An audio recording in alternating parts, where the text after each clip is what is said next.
from Albuquerque, New Mexico. I was out in Fort Collins last night. You're from Albuquerque too? No? Is there a Purqueña? Purque! Wonderful. We're representing the 505. I love being in Denver. I consider Denver a sister city for Albuquerque. I know a lot of poets up here, activists, and just amazing community members. And now I get the privilege to hang out with this fine community. So thank you so much for having me this evening. Woo! It's not that kind of show. It just gets really warm up here. So I just bought this last night from Veracruz. So I wanted to show this off. Café Cultura, thank you for bringing me out here. I'm gonna kick it off by talking a little bit about what it's like to be a brown girl. So you see, when my mother went to school, she was not allowed to speak Spanish in the classroom, which was her first and native tongue. And in fact, they beat it out of her. So by the time that I was born, that language was not fluent in our household, and I became what was known as a pocha, which is a word that I am reclaiming myself. A lot of my poems, they deal with identity and intersectionality of culture and also feminism. So this is a little bit of all of that. It's a nice little soup of culture, identity, and feminist love. What it's like for a brown girl. Without a lick of Spanish, dancing the merengue or salsa or un bachata on the tiny goose pimples of her conquered tongue. And when the sienna burned flush of the woman behind the ancient cash register at the local taqueria, face like Moctezuma's lover, eyes like Xilonin, fertility goddess and eater of the good filth asks, ¿Quieres tu tacos de carne asada con cebolla y cilantro para aquí o para llevar? You answer with a dead dumb tongue, I don't know Spanish. What it's like for a brown girl with big feet to stumble on into the lily-white halls of academia and to write poems about red men with big fat hands, abortion, and how homemade menudo is a cure-all for crudo. And when the professor with the broad Germanic cheekbones and wide-set eyes, two blue marbles pushed into the dough-like paste of her face, says without words and a glare the color of a gleaming bullet, you slam poets, you. With all your hip-hop and speaking in tongues, I hope you choke on all that alliteration. The envelope in the mail is addressed to brown girl. It reads, well, congratulations, pendeja. You just spent $45,000 in tuition, so the instructor with the MFA branded on her ass could tell you that brown girls must use the back door, and why don't you go back to Chicano studies, where you came from? What it's like for a brown girl with slim wrists and a clavicle like a bird, laughter the size of mountains, trying not to cuss as much as she'd like, because sensibilities like hers are not found in public libraries, courthouses, frilly stages with expensive acoustics, publishable poems, and other respectable places. Respectable people convene when they are acting respectable. But ask a brown girl about her dogma, and she will, with a loving tongue, paint the night black blue, gilded salt where she punched holes for stars. But ask a brown girl how she loves, and she will whistle wind into existence. Weave you something nice and fine for you to wear on a Friday night. She will pluck out every last hair from her head and cross-stitch like her abuelita taught her. She will shimmy and shake her way into Saturday. But ask a brown girl how to dance, and she will shoot from her hip like a cowgirl Guadalupe, a lucky strike dangling from her lips and wearing a cocksure cap like a bad attitude. What it's like for a brown girl to be spread thin like masa across 2 countries, 3 border towns, lost languages, imperceptible boundaries, and you, brown as dirt, simple as sand, quiet as the unfurling of the morning leaf, and you, the crimson dawn, stretching her arms across the sky, and you, brown and soft and saying all the things your mother taught you not to say. Gracias.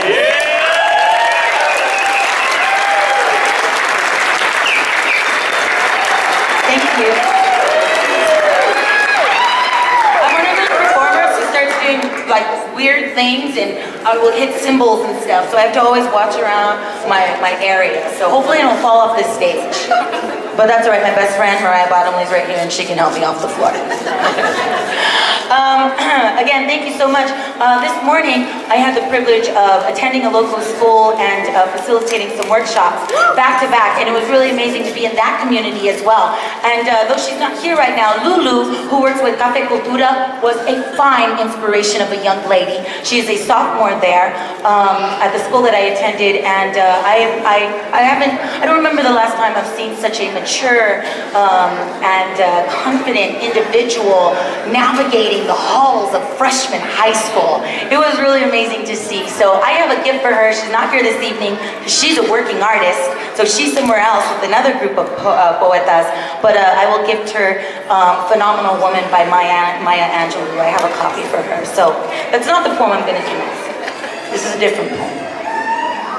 I believe that we have the God-given right to love whomever and marry whomever we want.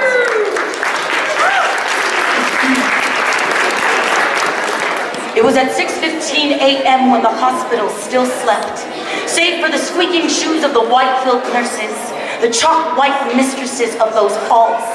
Dawn had scraped its underbelly across the sky, cracked the air open like an egg, the yolk of the sun tinged, blood-spattered pink. You were dying all night. I gasped and you gasped the hours away, but in the end it was you dead and me still alive and staring. I watched your silver hair yellow and the nuances of your skin decay in that instant of death. Watched your five-fingered flower of a hand, how it had closed and clenched. Closed and clenched. Your passing was not unexpected. We were old and it was your time. At 6:22 a.m., the first fleet of doctors and nurses entered the room with the usual quiet that is the hearse that accompanies death. At 6:23 a.m., they flipped the bleeping switches. At 6:24 a.m., they slipped the needles from your closed veins. By 6:30, they led me through the door and I found myself alone. I held on to my handbag as if it were an anchor, an old woman busy with her sadness. It was then I remember your navy blue bathing suit. Your waist was so slender and the water had slipped from your waistline. That day, your hair smelled of salt and sea and the distinct perfection that was you. It was 1943 and I was 19 years, 11 months and 25 days close to my 20th birthday. You always laughed and said you were long in the tooth and 6 years my senior, but we both knew that it was not our age difference that forced us to keep a comfortable distance in public, to hide our entwined fingers beneath the beach blanket, sand pebbles sleeping between our compressed palms. It was the sameness of our silhouette, our mouths that fed each other the language of bleeding, our shared cosmetics, the secret of the pubis and all the mysteries unlocked when rubbed together. It was the way we combed each other's hair, washed our feet, me taking hold of your ankle and washing with a delicate wet washcloth your impeccable row of toes. We were roommates. We were childless spinsters. We were condemned by God, and then we passed into something else uncharted, something else to be regarded. Tongue-lashed and branded dykes by our neighbors, we held fast for 68 years, indefinable. Two Helens who would abandon their Troy, left the men to squabble over their petty wars, and now, at 7 o'clock on a Friday morning, the world awakens to sip their mugs of strong coffee. The men wrangle their necks with ties. The women screw on their faces. We were not quite unrequited love, only unacknowledged. The word wives, a foreign pebble on the world's tongue. You have been 15 minutes dead. And the doctors surround me with their clipboards and questions and paperwork. Are you kin? They ask. Sisterhood, are you kin? Yes, I say. One last truthful lie, my pet. Yes, we are kin. Thank you.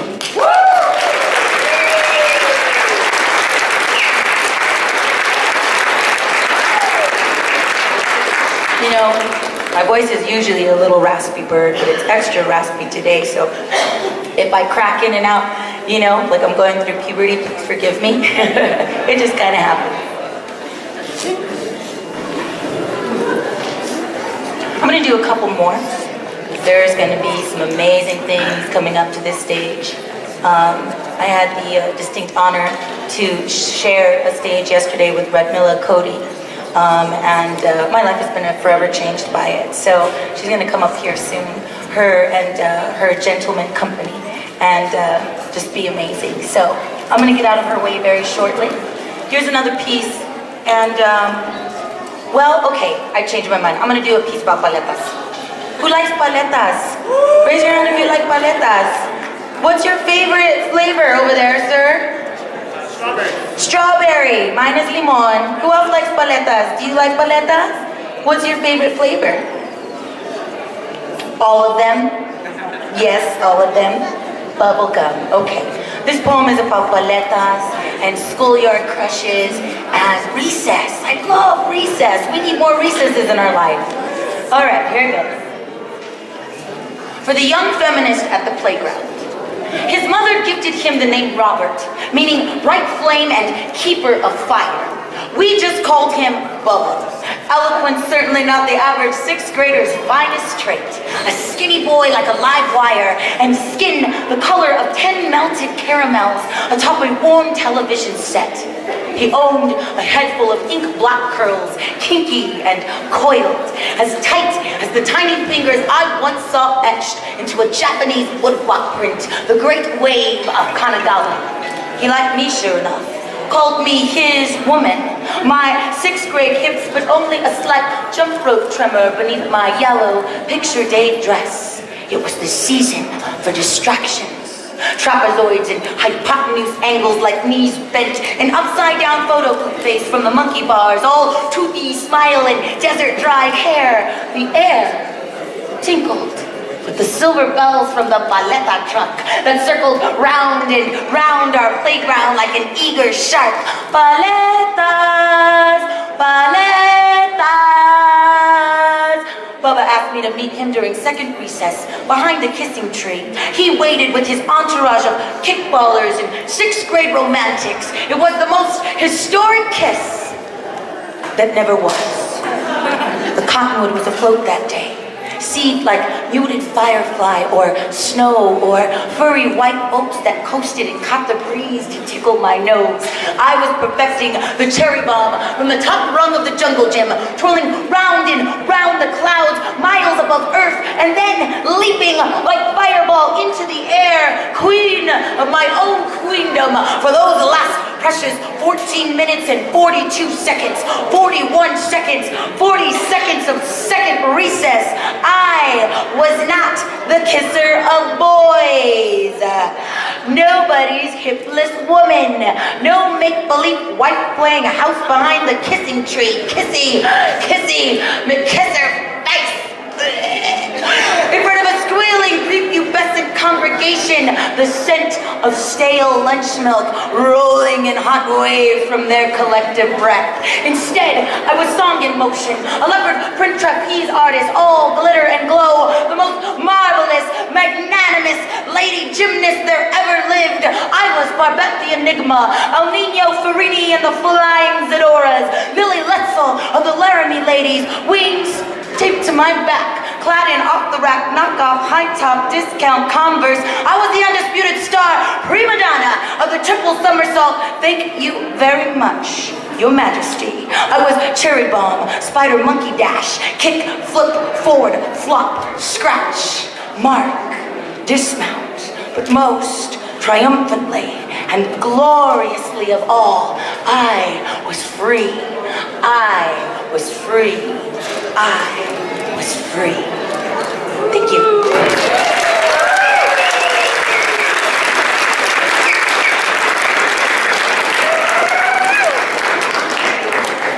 Muchas gracias. I'm going to do another piece for you. I get to go to Austin next week to compete at Women of the World. It's a national tournament that happens annually, and women from across the country, there's over 70 this year, come and compete and represent their states, their cities. I get to represent Albuquerque, but you know, it's not about winning. Even in slam, you know, there's competition, there are judges and things like that. The point isn't the points, it's the poetry. Alan Wolfe said that, a famed poet that was a connoisseur of spoken word. And I honestly believe that, because that's just a shtick. When we have slams in schools or coffee shops or libraries, it's because we really want to hear all of our collective voices. 5 more minutes? Okay, well then I'll do 2 pieces. How's that? We really want to bring together our voices and our causes so that they're not a separate cause, that it is one voice raised together in unity. And then we see these commonalities and it brings people closer. And that's what poetry does. It has that power to do that. It's freedom of speech in its truest, finest sense. Plus, it promotes literacy and those types of skills. So you got a lot of young people out there thinking about alliteration, metaphor, simile, narrative. So they're picking up all these literacy skills as well. And so I'm an advocate for slam poetry, and it is definitely a validated art form. I think a lot of us slam poets have had to fight really hard to be considered that in the walls of sometimes limiting academia. So I'm really pumped to go to Austin next week and get to be amongst amazing Titan women. Thank you. All right, speaking of amazing women, this is an ode poem to Billie Holiday. My gardenia scented getaway. Suicide not for fame, dulling color fades today. I ain't no Sylvia Plath mom. Sexy and Sexton, tragic Ophelia, won't go out Matt Martyr style, but sometimes the slide of silky fingers collides with my sensibilities. Sings the song of the lovely siren that is the lady. The smoky, sad jazz of Billy beckons me. Blue, deep onyx, sea pellet, watery grave, my gardenia scented getaway. The greasy trombone and melodic boom of bass guitar, light fingers play piano keys, tapping Morse code, the misery through music. Honey, butter, songstress, the bleeding heart of Billy's mantra, my gardenia scented homegirl. Sheets cover the windows, keeps the room cool and dark. When La Catrina speaks, bleached bone and bourgeois, her skeletal, thin-skinned hand soothes me. She hums death dreams, lulls me to sleep, smooth jazz reprieve. Silky fingers of subjugation offer rest from the rage that burns my heart, shatters away my brain, thumps my sleep out from its groove, the xylophone to my ribcage, cradle to the downcast heart. Silly moon. So many odes to that old girl have they made. Miss Halliday, a good morning heartache, in her solitude going bad, singing away like no one can my sickness of sadness. You, Frida lady, Lady Lazarus, supernova woman, posturing pain, whispering, muerto, muerto, murió, Rona. Leave me be. Prayers allow me to channel the power of the chola loca. High hair, devil may care, vario witch. Something is passing through these veins again, haunting my heart, hopelessly hypnotic. The Homeric epic needing release, heroin overdose, all dressed up and nowhere to go. Needling straight to the cardiac arrest, slipping the noose around the songbird's neck. Snap, shut the nightingale, who will sing less and less and less. Knowing this day will come again and I will do as Dylan says and rage, rage, rage against the dying of the light, and only if, how I wish, wonder if his villanelle encompasses the ladies too, and not just the deaths of fathers and old men. Tomorrow is a Zach de la Rocha Day, Charles Bukowski, Diane Wachowski, a Sandra Cisneros Day. Tomorrow is Wakan Washington, bulldog battle along the border, a fight for the brown. But today, I sit in the lovely gray, the cleansing rain of Lady Day. Thank you.